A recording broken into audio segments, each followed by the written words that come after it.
vamos a otro tema. Hoy es 1 de mayo. Hoy es 1 de mayo. ¿Qué tanto se ha avanzado? ¿Qué tanto se ha avanzado en este tema? Recibo al doctor Manuel Fuentes Muñiz, a quien me da muchísimo gusto de ver nuevamente, aunque sea por aquí en línea. Doctor, bienvenido, buenas tardes. Querida Marta Bolivia, qué gusto saludarte. También desde lejos te saludo y con mucho afecto. Gracias, abogado. ¿Qué tanto se ha avanzado? Bueno, sabemos, doctor en Derecho, profesor, escritor y experto en materia laboral. ¿Qué representa este 1 de mayo del 2024? A solo unos meses de que se vaya ya el presidente Andrés Manuel López Obrador. ¿Qué cambios hubo en este sexenio? ¿Cuáles son los pendientes? Sé que es un tema amplio, pero adelante, doctor. Sí, muchas gracias. Bueno, en primer lugar, lo que pudiéramos señalar es de que estamos en un momento de enormes retos porque se dio una gran reforma laboral en donde desaparecieron las juntas de conciliación y arbitraje, desapareció de alguna manera la intervención del Poder Ejecutivo en la política laboral al desaparecer las juntas de conciliación y arbitraje y pasar esta forma de justicia a los tribunales locales y federales. Realmente digo de alguna manera porque finalmente se creó un gran centro de conciliación y registro laboral, que es un organismo descentralizado que está dentro de la Secretaría del Trabajo y obviamente también depende del Poder Ejecutivo. Realmente yo diría que son enormes retos, pero pues tenemos enormes dificultades, sobre todo por el tema del presupuesto.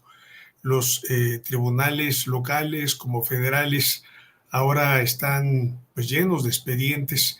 En un reciente estudio de apenas el día de ayer anotaba de que tenemos ya 270,191 expedientes en todos los tribunales en el país, y te quiero dar el dato de que a nivel federal hay 79,868 expedientes y a nivel local 190,323. En tan poco tiempo, en el ámbito local esto representa cerca del 70%, mientras que en el ámbito federal esto representa el 30%. ¿Esto qué quiere decir en términos llanos?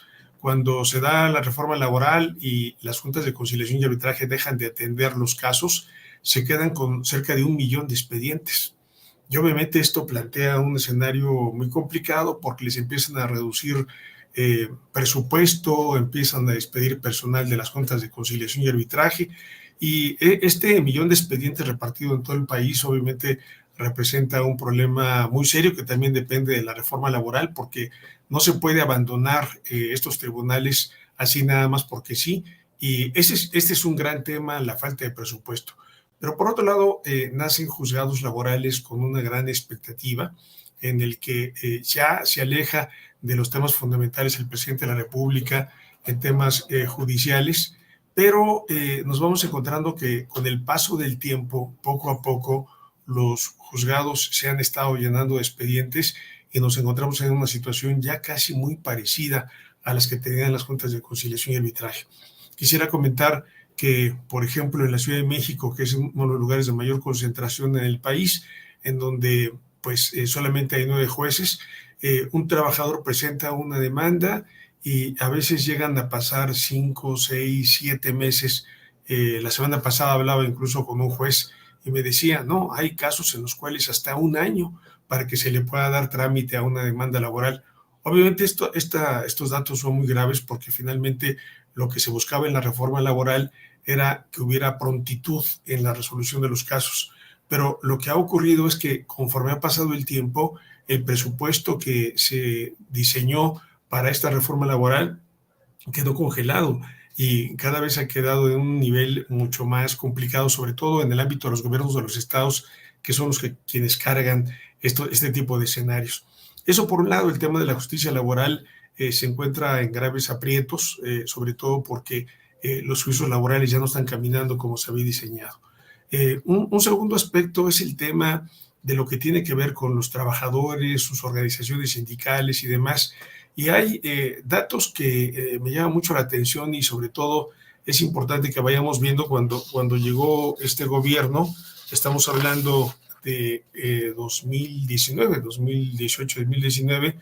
había 7.095 emplazamientos a huelga.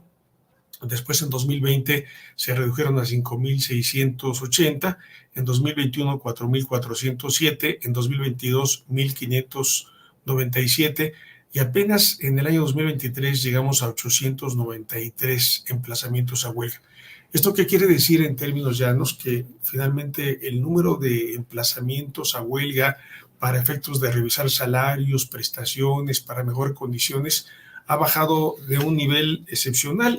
Prácticamente podríamos decir que de 7.095 a 893 realmente fue una reducción tan drástica, en donde vemos con preocupación cómo en el ejercicio de los derechos sindicales de los trabajadores ha ido disminuyendo. Cuando se dio la reforma laboral, uno de los propósitos fue y sigue siendo que los salarios y las condiciones deben de mejorar. Sobre todo se dio porque había una infinidad de contratos de protección, diríamos de cada 10 contratos colectivos de trabajo, 9 eran contratos de protección, es decir, eran contratos en donde tenían amarradas las prestaciones en cero, eran contratos colectivos de trabajo manejados por el patrón, y estos a través de un proceso de legitimación, es decir, un proceso de votación por parte de los trabajadores, de unos 130,000 llegaron a quedar aproximadamente unos 30,000 contratos colectivos de trabajo. Esto significó realmente un tema muy importante, porque se dio cuenta de que el movimiento organizado protegido por un contrato colectivo de trabajo es muy pequeño. Solamente son un poco más de 30,000 contratos colectivos de trabajo en todo el país, hablando del ámbito federal y local, y obviamente pues una proporción muy importante de trabajadores. Si estamos hablando de un poco más de 4 millones de centros de trabajo en todo el país, nos podemos dar una idea de que solamente son unos cuantos trabajadores los que tienen esta protección, pero se han enfrentado con un problema que es el de los salarios. Normalmente los trabajadores que se encuentran organizados, ha sido muy difícil poder conseguir salarios importantes, sobre todo porque ahora con el incremento a los salarios mínimos de 2019 a la fecha, ha habido un crecimiento del 110%, pero sin embargo, aun cuando el promedio anual significa un 18% en el tema de los salarios mínimos, en los salarios de los demás trabajadores, de los salarios que se llaman contractuales, el promedio ha sido de 4, 5, 5%, cuando mucho 6% en algún momento, y esto obviamente lo que ha traído como consecuencia es de que los salarios mínimos han ido alcanzando a los salarios que nos encontrábamos en los contratos colectivos de trabajo, y esto obviamente ha puesto en una complicación muy importante a los trabajadores. Te quiero dar un dato de que, bueno, al menos para esta fecha, el 70% de los trabajadores asalariados tiene hasta 2 veces el salario mínimo general. Esto es un tema muy complicado, porque quiere decir esto que en términos nominales el salario de los trabajadores a nivel general se ha ido reduciendo y enfrenta una situación realmente complicada, porque finalmente la mayor parte de los trabajadores gasta su percepción salarial en los alimentos, en el transporte, y aun cuando se dice que la inflación anda en el 4.6%, en realidad los alimentos llegan a estar en 30%, 40%, muy por arriba de lo que es el proceso inflacionario, y esto realmente plantea una situación muy complicada, porque por un lado han aumentado los salarios mínimos generales, pero los salarios de la mayor parte de los trabajadores apenas se ha aumentado unos cuantos pesos, 4 o 5%, más incluso de los trabajadores al servicio del Estado, en donde el tope ha sido del 4%. Hay algunos trabajadores que incluso han ganado menos de esa cantidad, 3.5%, 3%, y ha habido una situación realmente complicada en el tema de los salarios. Quiere decir que la reforma laboral no está funcionando como se quería, porque finalmente el tema de los salarios ha tenido un proceso de contención, y la situación de que puede haber democracia, puede haber votos secretos, se pueden legitimar los contratos colectivos de trabajo, pero son unos cuantos, y los que tienen los registros sindicales todavía no han logrado este escenario tan importante. Entonces, los retos son bastantes, y bueno, obviamente pues hay situaciones en donde ¿Qué pasa con los más de 100,000 contratos colectivos de trabajo que desaparecieron? ¿Qué pasa con el resto de los trabajadores en el país? ¿Cuál es su situación en la que se enfrentan? Yo te daría una información paralela que, por lo que se refiere, por ejemplo, a una supuesta desaparición de las empresas subcontratistas, las outsourcing, en donde en una reforma del 23 de abril de 2021 se estableció una cuestión en donde se desaparece la subcontratación. Pero en los hechos lo que ha ocurrido es de que más de 150,000 empresas subcontratistas se han creado, y esto ha traído un tema de un campo de protección en favor de los patrones, en donde allí, en esas empresas subcontratistas, no hay contrato colectivo de trabajo, no hay sindicatos, los trabajadores se encuentran en una situación de desprotección al no haber un escenario en el que se pueda dar. En este país no es obligatorio que en las empresas pueda existir un contrato colectivo de trabajo. Es un derecho de los trabajadores el poder generar un contrato colectivo de trabajo, pero realmente si queremos generar en una empresa donde no hay contrato colectivo de trabajo, tiene que pasar un proceso realmente muy largo. Esta semana en un sindicato de la central de abasto le comentábamos al juez de que el año pasado, por el mes de marzo, se inició el registro del sindicato, 2 meses después se pudo obtener el registro del contrato colectivo de trabajo, se empezaron a reunir firmas para la firma de un contrato colectivo de trabajo, y hasta el mes de diciembre, después de muchas presiones, el Centro Federal de Conciliación y Registro Laboral otorgó una constancia de representatividad para poder establecer el inicio de las negociaciones. Fue hasta esta semana en la que se logró firmar el contrato colectivo de trabajo, y luego sigue durante el mes siguiente la ratificación o no de los trabajadores para ver si están de acuerdo con el contrato colectivo de trabajo. Esto lo traigo a colación porque simplemente en un lugar donde se inició un proceso para tratar de conseguir un contrato colectivo de trabajo, hubo una tardanza de cerca de 1 año, 3 meses, y hay casos que conocemos que llegan a transcurrir hasta mucho más tiempo. En estadísticas que nos ha entregado el centro, de 15,000 solicitudes, apenas el 6% de los trabajadores ha logrado tener un contrato colectivo de trabajo. Entonces nos encontramos en enormes retos, Marta Olivia, en este proceso de la reforma laboral. Y esto aparte de la reforma laboral, me interesa mucho preguntarle acerca de la brecha salarial. En 2018, el salario mínimo se ubicaba en 88.36 pesos.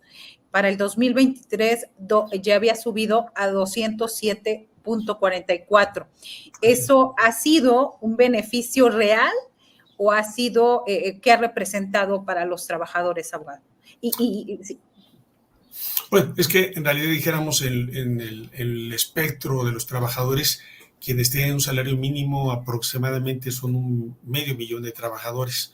Pero en lo que ha ocurrido, bueno, obviamente sí ha significado un beneficio para los trabajadores, pero lo que pasa es que aún un salario con esta proporción no ha logrado alcanzar la canasta básica. Para lograr la canasta básica, al menos se requieren 2 salarios mínimos generales para que entre 2 personas pudieran lograr alcanzar un mínimo de base, pero lo que señalaba la canasta básica en lo que se refiere a los alimentos, al transporte, está por arriba del 40%, 50%, y la mayor parte de los trabajadores enfoca más su gasto en esa proporción. Entonces, sí ha significado un beneficio, pero una mayoría de trabajadores, si por ejemplo pensamos la referencia de lo que establece el número de trabajadores formales afiliados al Seguro Social, que son un poco más de 22 millones de trabajadores, y donde apenas unos 4 millones son sindicalizados y el resto no está sindicalizado. Entonces, la situación no ha sido fácil. Te quiero comentar que ha habido instituciones públicas, como el Instituto Nacional de Investigaciones Nucleares, en donde a trabajadores que están por abajo del salario mínimo no se les está cubriendo. Las propias instituciones del Estado no están cumpliendo con esa obligación. Entonces nos encontramos con dualidades muy importantes, y te puedo decir que, por ejemplo, en el norte del país o varios lugares hay violaciones al tema del salario mínimo. Los patrones están pagando el salario mínimo y no hay quien los castigue, no hay inspectores que puedan estar sancionando este tipo de aspectos. Justo eso le iba a preguntar, porque incluso las instituciones públicas, como el caso en Tamaulipas de la Universidad Autónoma de Tamaulipas, del gobierno del estado, y digo, es un ejemplo el que tengo claro, pero ¿qué hacer ahí ante esta situación para ir cerrando ya esta entrevista? Sí, bueno, en principio el no pagar salario mínimo es un motivo de causa penal, no solamente de una sanción económica, sino que en este caso pues se debe de presentar una queja, una denuncia ante la propia Secretaría del Trabajo, presentar una denuncia en el Ministerio Público, demandar ante un juez el reclamo del pago de los salarios. El problema que se tienen en general es que a veces hay trabajadores que no tienen contrato de trabajo, como es el caso de las trabajadoras del hogar, en donde el 99% de ellas no tienen contrato de trabajo y bueno, no pueden lograr primero ser trabajadoras, y esto plantea un escenario complicado que tienen trabajadores. Entonces, me parece que habrá que estar cambiando un modelo en el cual las trabajadoras, los trabajadores puedan tener más acceso a las instancias de justicia. Hay estados de la República donde tienen apenas 4 inspectores. Hay lugares o estados de la República donde tienen apenas 3 jueces. La Ciudad de México, la más importante del país, tiene apenas 9 jueces. Entonces, si un trabajador quisiera reclamar, bueno, si una demanda no se le da trámite durante un año, imagínense, bueno, cuáles serían los retos que tienen los trabajadores cuando se plantea que la justicia debe de ser pronta, rápida y expedita, y en los hechos, pues finalmente no se da ese escenario.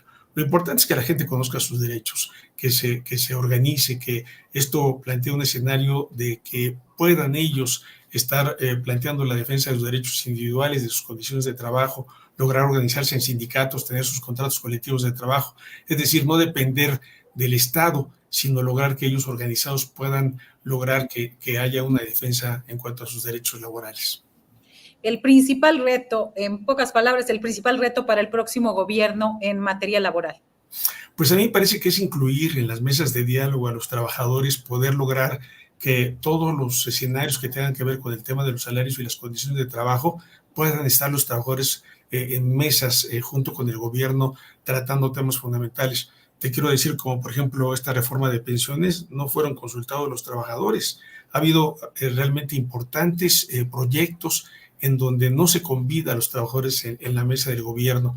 Y me parece que uno de los retos importantes es de que haya una situación más inclusiva, donde haya reformas que no solamente queden en el papel, sino que realmente, si yo voy a reformar la ley diciendo de que se cumplan derechos, debo tener más inspectores, debo tener más especialización, debo tener más juzgados para lograr que efectivamente pues las reformas laborales no queden en el papel, no queden solamente en una aspiración, sino realmente en un logro efectivo y que se haga realidad, porque esto tiene que ver con la vida, la subsistencia de los trabajadores.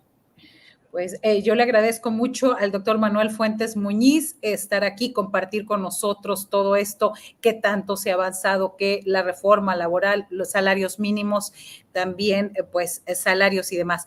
Gracias por estar hoy con nosotros. Un abrazo, hasta pronto.